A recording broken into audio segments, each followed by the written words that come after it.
to medicine, and we're going to go to mental health and wellness. And our friend, Dr. Janine Hubbard, is with us. Janine, how are you today? Afternoon. The sun's trying to shine here, so I'll take it. Well, let's take the sun while we can.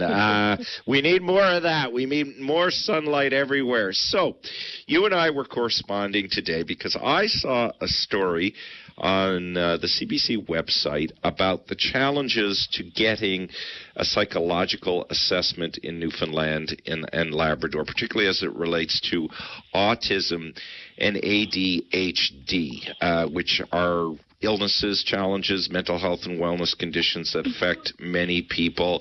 Some of the numbers there in terms of wait times are significant, and the influence that other sources have in guiding people to seek mental health and wellness, whether they be social media or otherwise, play themselves out.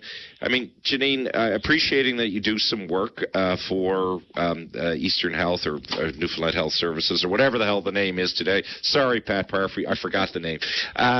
Your take on what you saw and what you read. Well, I want to be careful not to be speaking on behalf of the organization, Yes. and I am in a bit of a dilemma because I also do private work, so I see both sides of the system. In particular, it's important to think that ADHD, attention deficit hyperactivity disorder, and autism spectrum disorder, or ASD, are both neurodevelopmental conditions. That means that they're things that you're born with. They may present at different ages and different stages, and they run in families, which, for me, in many ways, makes the importance of accessing diagnosis, accessing accurate assessment and diagnosis is so important, because the reality is once one person in the family is diagnosed, we want to make sure we're checking out everyone else because of that high heritability factor. Couple of things. Difficulty accessing these services and reliance on basically a two-tiered system is not unique to Newfoundland and Labrador. It is an issue across the country, and it's certainly an ongoing struggle. So we know that piece.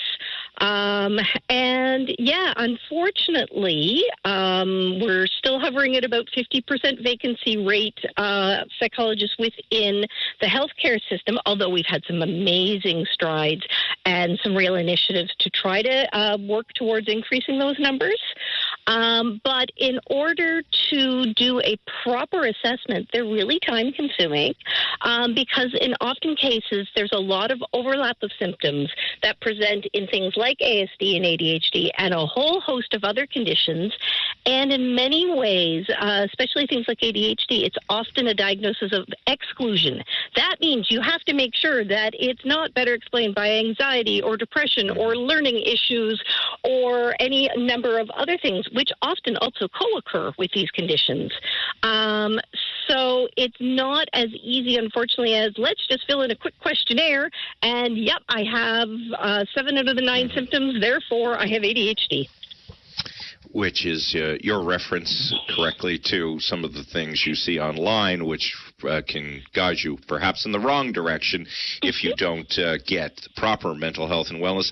I mean, when I read Jenna Head's story here, the thing, again, that stands out for me is this. And this is the writing from the CBC story from Jenna Head. Wait times for psychological evaluations vary across the province. For adults, they can range from 18 months to 5 years. For children, wait times range between 12 to 27 months, depending on the type of assessment and location. And as you rightly point out, that's not though that data is unique to Newfoundland and Labrador, but is often mirrored in other locations. How do we deem that as acceptable?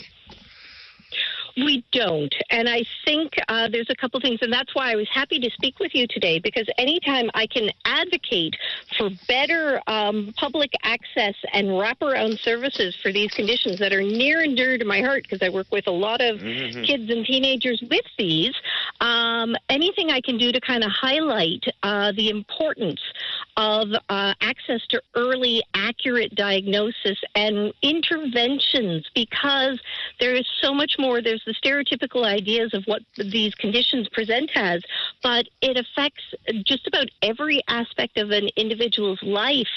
And hand, we're finding out now, I mean, the risk of not being diagnosed or not being properly treated or receiving the correct interventions has some significant physical and mental health implications.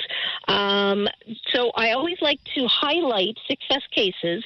PEI is, to the best of my knowledge, the only province at this point that has a wraparound ADHD service. It provides multidisciplinary care. It provides the assessment, the diagnosis, but also the follow-up treatment.